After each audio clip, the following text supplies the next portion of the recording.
तो अभी तक हमने थर्मोडायनेमिक्स के लेक्चर नंबर 12 में पढ़ा कि अगर आपका प्रोसेस आइसोथर्मल रिवर्सिबल है तो यूनिवर्स की एंट्रोपी जीरो आती है, और अगर आपका प्रोसेस आइसोथर्मल इरिवर्सिबल है तो एंट्रोपी जीरो नहीं कह सकते, क्योंकि अगर आप सराउंडिंग का एंट्रोपी कैलकुलेट करोगे तो वहां पर आता है P external V2 minus V1 upon temperature. अब रिवर्सिबल प्रोसेस है तो पी एक्सटर्नल को पी गैस नहीं लिख सकते, इसका मतलब अब आपका यूनिवर्स का एंट्रोपी पूरा नहीं घटेगा।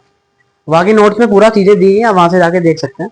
एडियाबेटिक प्रोसेस की बात कर रहे थे, और अगर आपका प्रोसेस एडियाबेटिक रिवर्सिबल है तो उसके केस में सिस्टम का एंट्रोपी ये होता है, हमें पता है T1 V1 gamma minus one बराबर था T2 V2 gamma minus one. इसका मतलब T1 बाई T2 बराबर आ गया V2 बाई V1 की पावर गामा माइनस वन। तो इसका मतलब हम T2 बाई T1 की जगह लिख सकते हैं माइनस में V2 by V1 gamma minus one.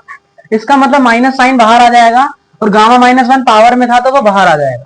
अब minus CV gamma minus one को माइनस R लिख सकते हैं, तो इसका मतलब NR ln V2 by V1 minus NR ln V2 by V1 हो जाएगा। अब एक दूसरे से कट जाएंगे तो सिस्टम का जो एंट्रोपी है वो जीरो आ जाएगा। अब हम सराउंडिंग एंट्रोपी कैलकुलेट करते हैं, क्योंकि सर सिस्टम को कोई हीट नहीं मिलती एडियाबेटिक प्रोसेस में, तो इसका मतलब सराउंडिंग में का एंट्रोपी भी जीरो हो जाएगा, तो यूनिवर्स का एंट्रोपी भी क्या हो जाएगा, जीरो हो जाएगा। तो इसका मतलब अगर आपका प्रोसेस एडियाबेटिक रिवर्सिबल होता है तो उसका दूसरा नाम क्या हो गया, आइसेंट्रोपिक या आइसोएंट्रोपिक, और आइसोथर्मल होता है तो उसे क्या बोलते हैं, आइसोअर्जिक। चलिए, लेकिन अगर आपका प्रोसेस इरिवर्सिबल है, अगर हमारा प्रोसेस इरिवर्सिबल है तो हम T1 V1 गामा बराबर T2 V2 gamma minus one नहीं बोल सकते, और ऐसा नहीं बोल सकते तो इसका मतलब हमें यही लिखना पड़ेगा। तो इसका मतलब आपका जो सिस्टम का एंट्रोपी है वो जीरो नहीं होगा, इसका मतलब सिस्टम का एंट्रोपी अब जीरो नहीं होगा। लेकिन सर चूंकि सराउंडिंग का एंट्रोपी सिस्टम के हीट पे डिपेंड करता है, अब जो आपका सराउंडिंग है, सराउंडिंग को या सिस्टम को तो हीट अभी भी नहीं मिलेगी, तो सिस्टम को हीट अभी भी नहीं मिलेगी तो सराउंडिंग एंट्रोपी तो हमेशा क्या आएगी, एडियाबेटिक प्रोसेस में जीरो ही।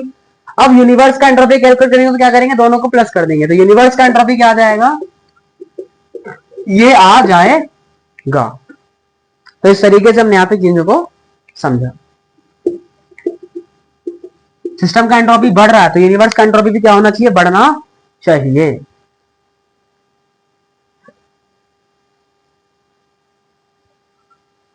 अब हम पढ़ते हैं आइसोचोरिक प्रोसेस के लिए। अगर आपका प्रोसेस आइसोचोरिक है तो वॉल्यूम क्या हो जाएगा, कांस्टेंट हो जाएगा। वॉल्यूम कांस्टेंट हो जाएगा तो V2 बाय V1 का वैल्यू 1 आ जाएगा। अगर V2 बाय V1 का वैल्यू 1 आ जाएगा तो ये पूरा टर्म जीरो हो जाएगा। तो इसका मतलब बारिश, तो इसका मतलब आइसोचोरिक प्रोसेस के लिए डेल्टा सिस्टम बराबर आ जाएगा NCV ln T2 bye T1। और अगर हमें सराउंडिंग का हीट निकालना है तो क्या करेंगे, heat of system and divided में टेम्परेचर ऑफ सराउंडिंग। और हीट ऑफ सिस्टम कैसे निकलता है, NCV डेल्टा T से।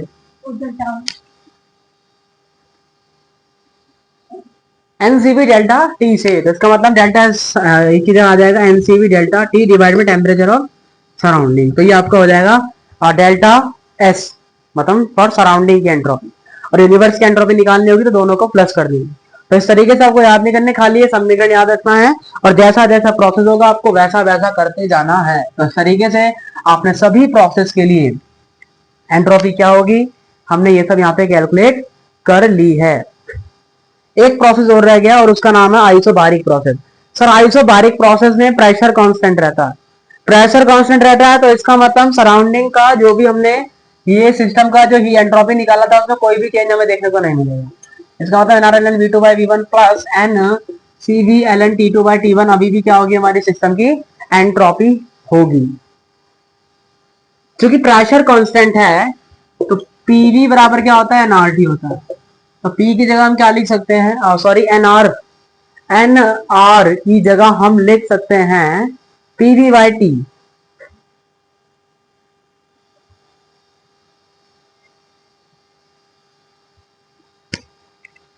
प्रेशर कांस्टेंट है तो हमने पढ़ा क्या है, T1 T2, मान लीजिए प्रेशर कांस्टेंट है तो वॉल्यूम तो बदल रहा है।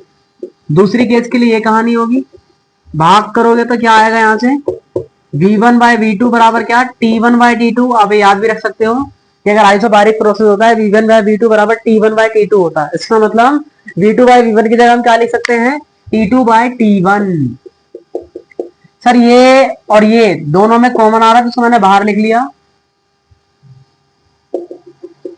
तो फाइनली सिस्टम की एंट्रोपी आ गई N R plus C B L N T2/T1। तो ये हो जाएगा हमारा एंट्रोपी फॉर द सिस्टम। और अगर हमें सराउंडिंग का एंट्रोपी निकालना तो क्या करते हैं, heat of system divide by temperature of surrounding. तो हीट ऑफ सिस्टम कैसे निकलेगा, क्योंकि ये कांस्टेंट प्रेशर पर हो रहा है, तो कांस्टेंट प्रेशर पर heat of system in isobaric process क्या आता है, एमसीपी डेल्टा टी। तो ये यहाँ पे फॉर्मूला आपका बन जाएगा, ये आपको यहाँ पे याद रख के चलना है। चलिए, तो अब जाके हमने सारी चीजें पढ़ ली और हमने समझ लिया कि स्पॉन्टेनिटी का क्राइटेरिया ये है कि अगर आपका एंट्रोपी पॉजिटिव आता है तो आपका प्रोसेस खुद से होता हुआ आपको नजर आएगा। अब हम पढ़ते हैं अपने आगे टॉपिक जिसका नाम है गिब्स फ्री एनर्जी के बारे में। तो गिब्स फ्री एनर्जी होती क्या है समझिए। ये हमारे पास एक पिस्टन है, उस पिस्टन को मैंने पहले यहां रखा था, यहां गैस थी। जैसे ही मैंने इस पे कार्य किया तो ये सारी गैस एक साथ इकट्ठा हो गई, और जैसे ही मैं यहां से अपना प्रेशर हटाऊंगा तो ये अपने आप आगे की तरफ खिसक जाएगा, लेकिन इसमें ये आगे की तरफ खिंचेगा नहीं। इसका मतलब गिब्स फ्री एनर्जी वो होती है जो कि यूजफुल कार्य में खर्च होती है। तो गिब्स फ्री एनर्जी क्या होती है, जो कि यूजफुल कार्य में खर्च होती है। तो गिब्स फ्री एनर्जी किसमें कम है, इसमें कम। गिब्स फ्री एनर्जी कम किसमें होता है, हमें डाटा से निकालना पड़ेगा। ये अपना जीवन है, ये अपना G2 है। तो खुद से प्रोसेस कहां हो रहा है, खुद से कार्य यहां हो रहा है, खुद से अपना कार्य यहां हो रहा है, क्योंकि यहाँ पे पार्टिकल्स क्या आ गए, पास पास आ गए। तो यहां से हमने क्राइटेरिया बनाया कि अगर आपका जो भी डेल्टा जी है, यहाँ पे हम क्या कर रहे हैं, खिसका के एनर्जी कम कर रहे हैं, इसका मतलब डेल्टा जी की वैल्यू कम कर रहे हैं।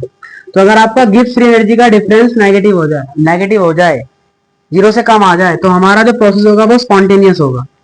अगर delta G is greater than zero आ जाए तो जो हमारा प्रोसेस होगा वो नॉन स्पॉन्टेनियस होगा। अब प्रोसेस खुद से ऑकर नहीं होगा, क्योंकि यहाँ प्रोसेस खुद से ऑकर हो रहा था, इसका मतलब डेल्टा जी का वैल्यू नेगेटिव आ रहा था, इसलिए यहाँ पर आपका स्पॉन्टेनिटी यहाँ पे देखने को मिल गई। स्पॉन्टेनियस कब होगा, तो डेल्टा जी आपका नेगेटिव आएगा, और डेल्टा जी जब पॉजिटिव आएगा तो आपका प्रोसेस कैसा होगा, नॉन स्पॉन्टेनियस। आइए, डेल्टा जी का फॉर्मूला क्या होता है, डेल्टा जी का वैल्यू आप कैसे काउंट करेंगे, कैसे निकालेंगे, समझिए। हमने पढ़ा है डेल्टा एस यूनिवर्स बराबर होता है delta S system plus delta S surrounding.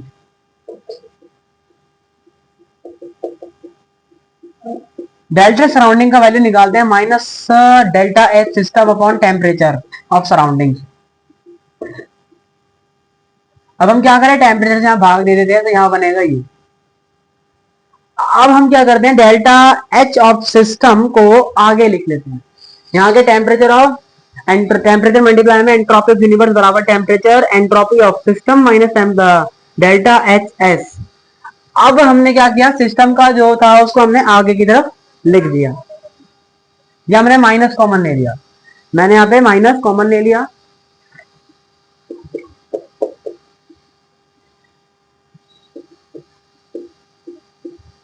System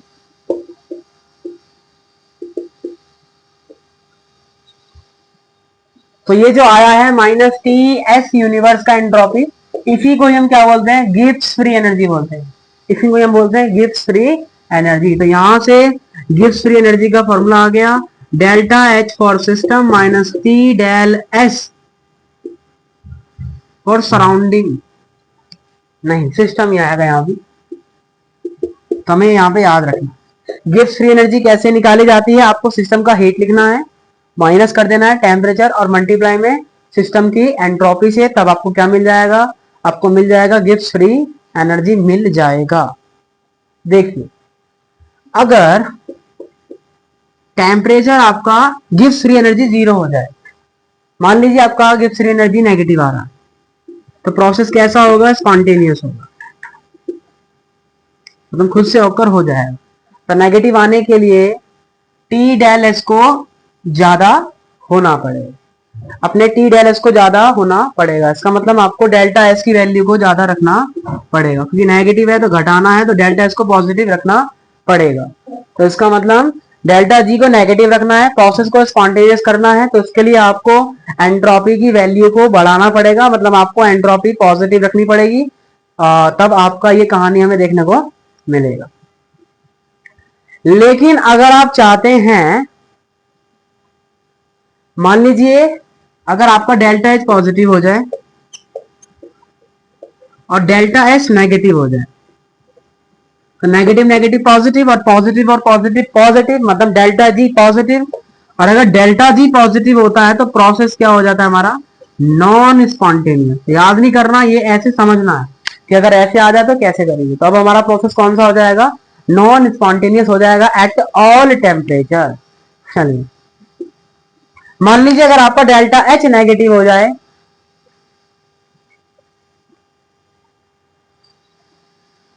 मान लीजिए डेल्टा एच पॉजिटिव हो जाए और एच भी पॉजिटिव हो जाए, इस बार डेल्टा एच भी पॉजिटिव हो जाए और डेल्टा एच भी पॉजिटिव हो जाए, तो ये भी पॉजिटिव हो गया, ये भी पॉजिटिव हो गया, तो बीच में नेगेटिव हो रहा है। तो लेकिन हम अब खाली इन दोनों के बेसिस पे डिफाइन नहीं कर पाएंगे, तो यहां पर हमें जरूरत पड़ेगी टेम्परेचर की। तो यहां पर हमें जरूरत पड़ेगी टेम्परेचर की, यहां पर हमें जरूरत पड़ेगी टेम्परेचर की। तो इसका मतलब अगर आपका ये जो टेम्परेचर है, ये जो मिनिमम टेम्परेचर है, अगर ये ज्यादा हो गया तब ये वाला टर्म ज्यादा हो जाएगा, तो अब जो डेल्टा जी आएगा वो नेगेटिव आएगा। तो इसका मतलब आपको यहाँ पे जो टेम्परेचर मिनिमम है वो ज्यादा रखना पड़ेगा। आपको मिनिमम टेम्परेचर से वैल्यू ज्यादा रखोगे तब आपका जो प्रोसेस होगा वो स्पॉन्टेनियस देखने को मिलेगा। और टेम्परेचर मिनिमम कैसे निकालेंगे, अगर गिब्स फ्री एनर्जी 0 हो जाए तो टेम्परेचर आ जाएगा delta H by delta S. तो टेम्परेचर मिनिमम निकालते हैं सिस्टम का हीट डिवाइड में एंट्रोपी ऑफ सिस्टम।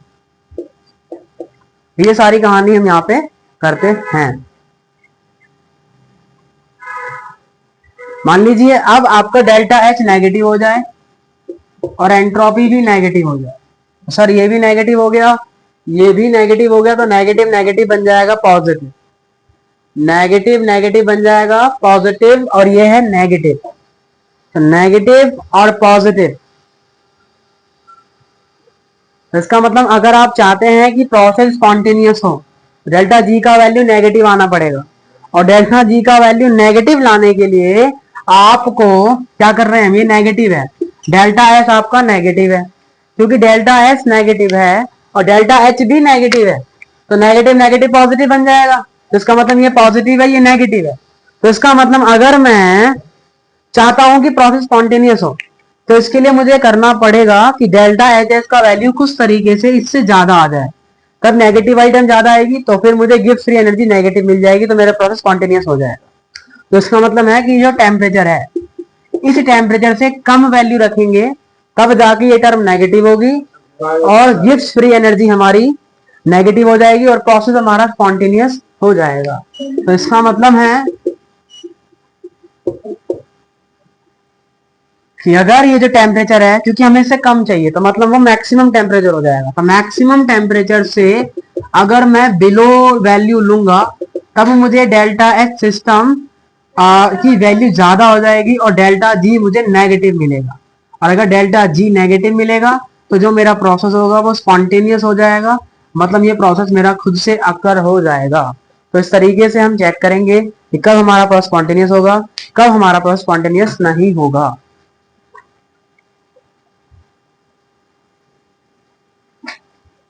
तो और हमें एक और चीज याद रखनी है, जब हम वहां जाएंगे इलेक्ट्रोकेमिस्ट्री में तब हम इसको जानेंगे, इस इक्वेशन को अभी हमें याद रखनी है कि डेल्टा जी बराबर होता है delta G not plus R T L N K equilibrium. ये इक्वेशन हमें याद रख के चलनी है कि डेल्टा जी बराबर होता है delta G not plus R T L N K equilibrium, और के इक्विलिब्रियम की वैल्यू हम आगे वाले चैप्टर में निकालेंगे। चलिए, तो ये हमने गिब्स फ्री एनर्जी का फटाफट से यहाँ पे चीजें खत्म कर ली जल्दी से, और इनको समझने का यहाँ पे हमने ट्राई भी कर लिया है। अब एक चीजों को थोड़ा सा एक कंसेप्ट है कि अगर जैसे रिवर्सिबल प्रोसेस है और आपका एक इरिवर्सिबल प्रोसेस, तो रिवर्सिबल प्रोसेस और इरिवर्सिबल प्रोसेस अगर वो एडियाबेटिक के हैं, अगर वो एडियाबेटिक प्रोसेस हैं और वर्क डन क्या होता है, एक पाथ फंक्शन नहीं है, वर्क डन पाथ फंक्शन है, स्टेट फंक्शन नहीं है, मतलब वो पाथ पे डिपेंड करता है हमारा वर्क डन। तो समझने का ट्राई करते हैं ये क्या कंसेप्ट है।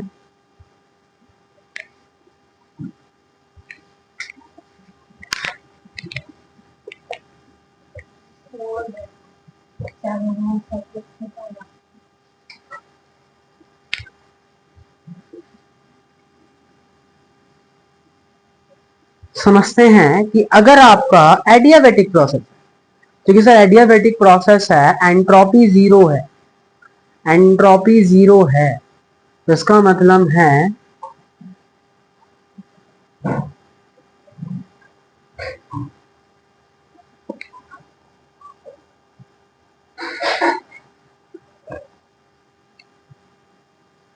देखिए अगर आपका रिवर्सिबल प्रोसेस है और हम एडियाबेटिक की बात कर रहे हैं, तो रिवर्सिबल प्रोसेस में अगर आपका एडियाबेटिक है तो उसका टेम्परेचर यहाँ पे कुछ T2 होगा, और यहाँ पर भी कुछ जो प्रोसेस होगा वो अपना, उसका टेम्परेचर भी हमारे साथ T2 होना चाहिए, क्योंकि प्रोसेस क्या है अभी भी इरिवर्सिबल है। प्रोसेस क्या है हमारा, इरिवर्सिबल है।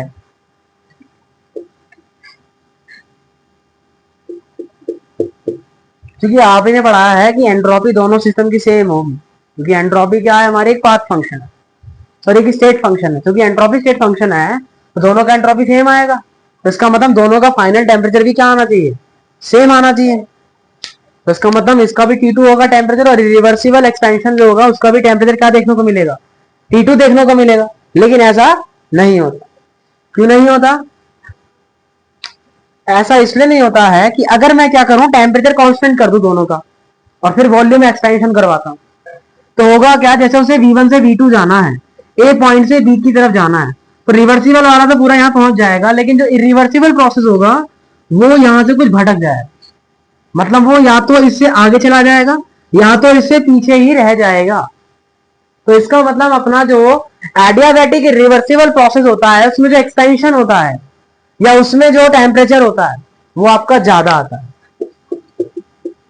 इसका मतलब temperature 2 dash is greater then temperature 2 because of this extra work. Work done अब चेंज हो गया, वर्क डन हमारा स्टेट फंक्शन नहीं है, जिसकी वजह से अपना जो यहाँ पे टेम्परेचर है वो हमें ज्यादा देखने को मिलेगा। तो हमें यहाँ पे याद रखना है कि एडियाबेटिक रिवर्सिबल का जो टेम्परेचर है और एडियाबेटिक जो इरिवर्सिबल का टेम्परेचर है दोनों ही डिफरेंट आते हैं, और एडियाबेटिक जो इरिवर्सिबल है उसका टेम्परेचर हमें ज्यादा देखने को मिलता है, बिकॉज क्योंकि आपका जो वर्क डन है वो एक स्टेट फंक्शन नहीं है, जिसकी वजह से हमारा वर्क डन दोनों का सेम नहीं आएगा। और अगर वर्क डन दोनों का सेम नहीं आएगा तो इसका मतलब ये है कि दोनों का जो एंथैल्पी है, मतलब वर्क डन दोनों का सेम नहीं आएगा, इसका मतलब दोनों का टेम्परेचर हमें सेम देखने को नहीं मिलेगा, क्योंकि वर्क हमें ज्यादा इसमें करने को मिलेगा। तो इसलिए इरिवर्सिबल प्रोसेस में आपका टेम्परेचर ज्यादा देखने को मिलेगा। तो इस तरीके से हमने सारी चीजें यहाँ पे पढ़ ली, एंट्रोपी के बारे में पढ़ लिया, गिब्स फ्री एनर्जी के बारे में पढ़ लिया, और काफी ज्यादा टर्म्स हमने यहाँ पे जान ली है। अब हम अपना लास्ट टॉपिक करते हैं और जिसका नाम है अपना,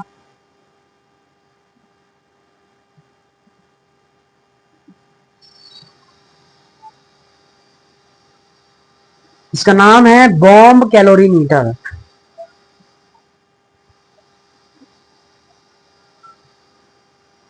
तो उससे पहले हम एक क्वेश्चन करते हैं कि जो हमने एंट्रोपी वगैरह सिस्टम पढ़ा है उससे कैसे क्वेश्चन बनाए जा सकते हैं, समझते हैं।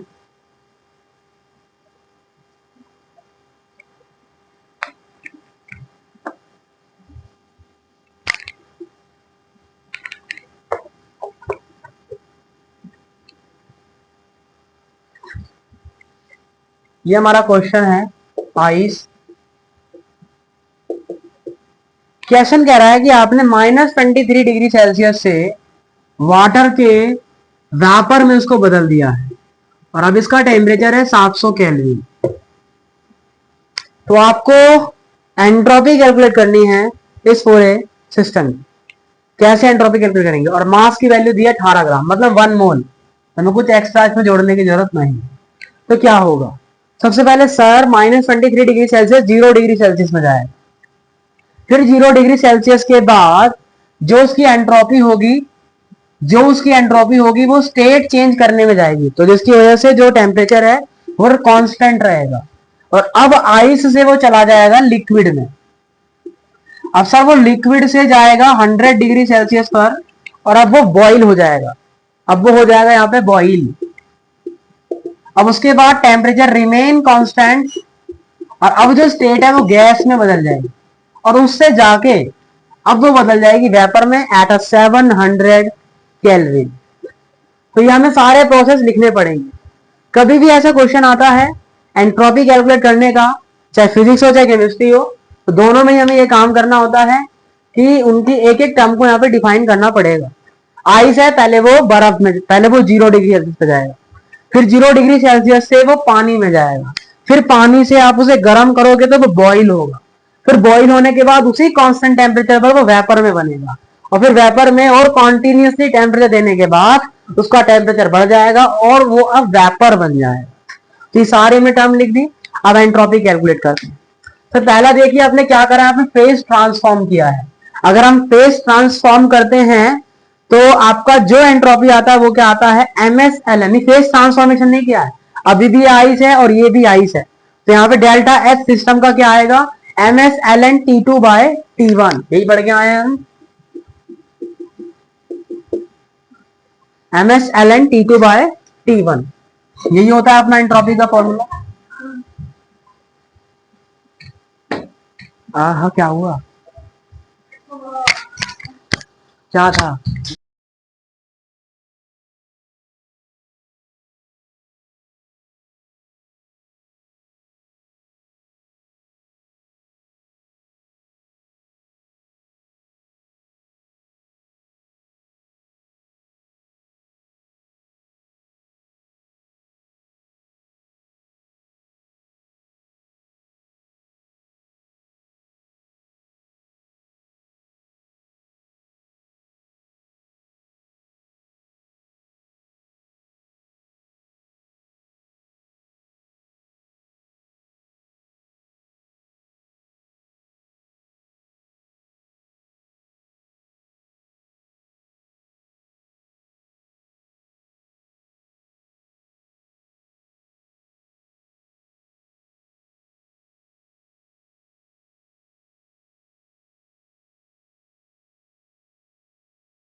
चलिए कंटिन्यू करते हैं। तो डेल्टा S1 आएगा MsLn T2/T1 से। टेम्परेचर 2 आपका 0 डिग्री सेल्सियस मतलब 273 केल्विन है। इसमें आप 273 प्लस करेंगे, आपको कितना आएगा, 250 आएगा। तो डिवाइड बाय 250, एलन। तो ये फर्स्ट की आपने एंट्रोपी कैलकुलेट कर ली। अब आपको इसका एंट्रोपी कैलकुलेट करना है। सर फेज ट्रांसफॉर्मेशन के समय एंट्रोपी आती है डेल्टा एच। अब क्या कर रहे हैं, फ्यूज कर रहे हैं, तो डेल्टा एच फ्यूजन आएगा यहाँ पे। इसका मतलब डेल्टा एच टू बराबर आ जाएगा minus delta H fusion divide by temperature of surrounding कितना है 273 केल्विन। तो आपने सेकंड एंट्रोपी कैलकुलेट कर ली, प्लस में आएगी। अब आपको डेल्टा एच 3 निकालना है। तो अब क्या हो रहा है, फिर से आप बॉइलिंग कर रहे हैं, फेज सेम है, तो मतलब फिर से ये फॉर्मूला यूज होगा MsLn T2 by T1। देखिए अब हम डेल्टा एच 3 निकालते हैं MsLn T2 by T1 से। ms वाटर का जाएगा, एंट्रोपी किसकी, वाटर की, यहाँ एंट्रोपी किसकी, आइस की। ln T2 by T1, temperature 2 कितना है हमारा 100 डिग्री, मतलब 373, टेम्परेचर 1 है ये। अब इससे आपको इसमें जाना है, फेज ट्रांसफॉर्मेशन कर रहे हैं, तो यहाँ पे जाएगा डेल्टा एच वेपराइजेशन का and temperature of surrounding 373 kelvin. अब आप इसका एंट्रोपी कैलकुलेट करेंगे, तो यहाँ पर नो फेज ट्रांसफॉर्मेशन, तो MsLn T2 by T1 ही लगेगा, बट यहाँ वेपराइजेशन की एंट्रोपी जाएगी और Ln T2 by T1। तो आप इस तरीके से इन क्वेश्चनों को हेल्ड करेंगे और आप सभी की एंट्रोपी को प्लस कर देंगे, तो हमें टोटल सिस्टम का एंट्रोपी यहाँ से मिल जाएगा। तो ऐसे ही आपको क्वेश्चन करने हैं और ऐसे काफी क्वेश्चन आपको होमवर्क में दिए हैं और लगभग सारे क्वेश्चन आपको होमवर्क में करके लेके आने हैं। अब आपका एक और क्वेश्चन है, क्वेश्चन कह रहा है आपके पास रोम्बिक है। देखिए नॉर्मल है, अब आपको फेज ट्रांसफॉर्मेशन करना है, चीजें आपको निकालनी है, एंट्रोपी वगैरह जो पूछ रहा है वो कर लेना, वो सब होमवर्क क्वेश्चन है, कल परसों में उसका डिस्कशन हम करेंगे।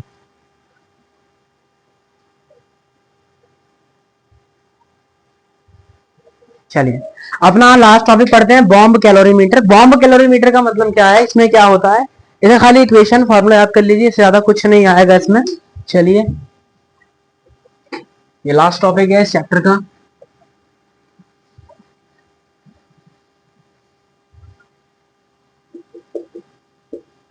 हम पढ़ रहे हैं बॉम्ब कैलोरीमीटर। बॉम्ब कैलोरीमीटर में क्या होता है कि स्टनर लगा होता है, एक लेड का बॉक्स होता है जिसमें आपका बॉम्ब होता है, और आप लगभग ऐसे मान सकते हैं उसको, यहाँ बॉम्ब रखा रहता है, और ये बॉम्ब हो गया, ये हमारा कंपाउंड है, ये वाला कंपाउंड है, और ये बॉम्ब है उसके हिसाब से ढका हुआ है जो हीट को ट्रांसफॉर्मेट करेगा।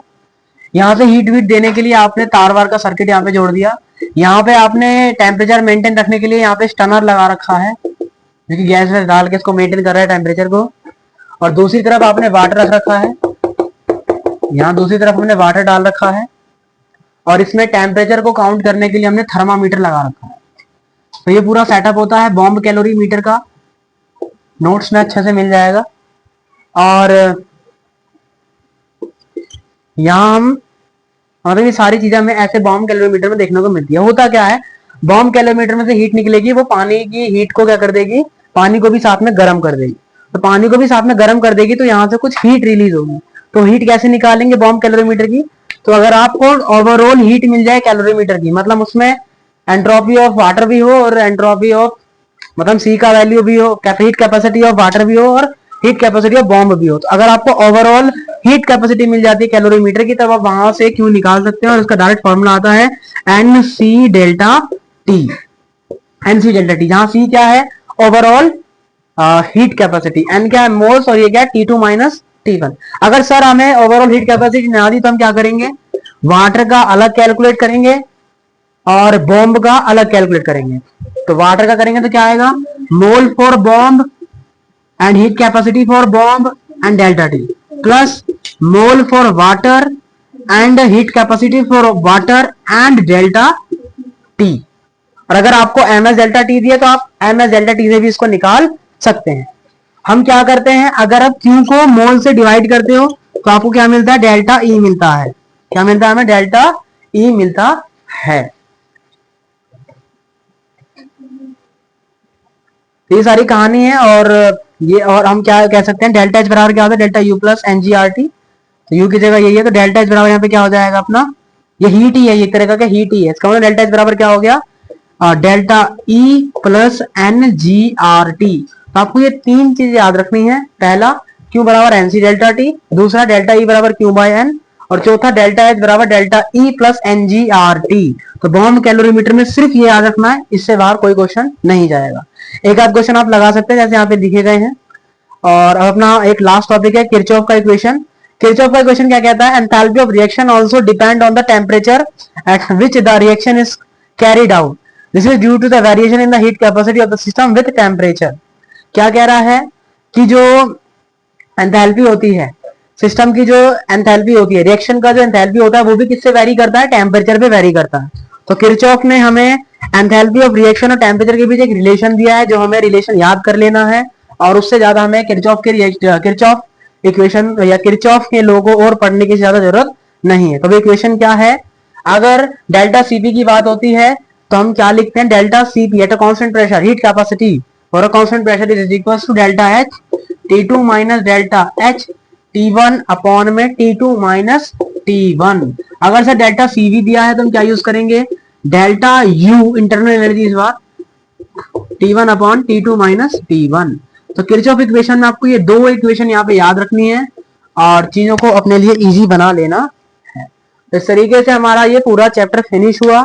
इससे ज्यादा आपका कोई भी टॉपिक यहाँ पे नहीं बचा है, सब यहाँ पे करवा दिया गया है।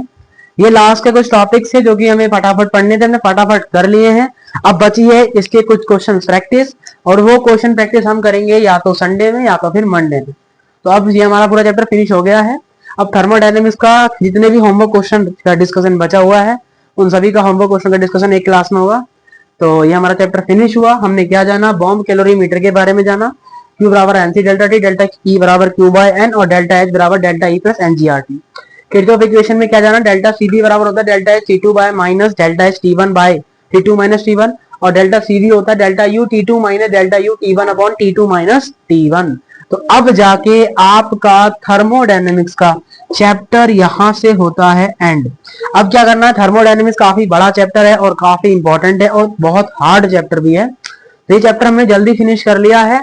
तो अब ये चैप्टर हम ना भूलें तो इसके लिए हमारे जो नोट्स में 150-200 जो भी क्वेश्चन है वो हमें रोज लगाते रहने हैं ताकि ये चैप्टर हम ना भूलें। तो हमारा चैप्टर फिनिश होता है।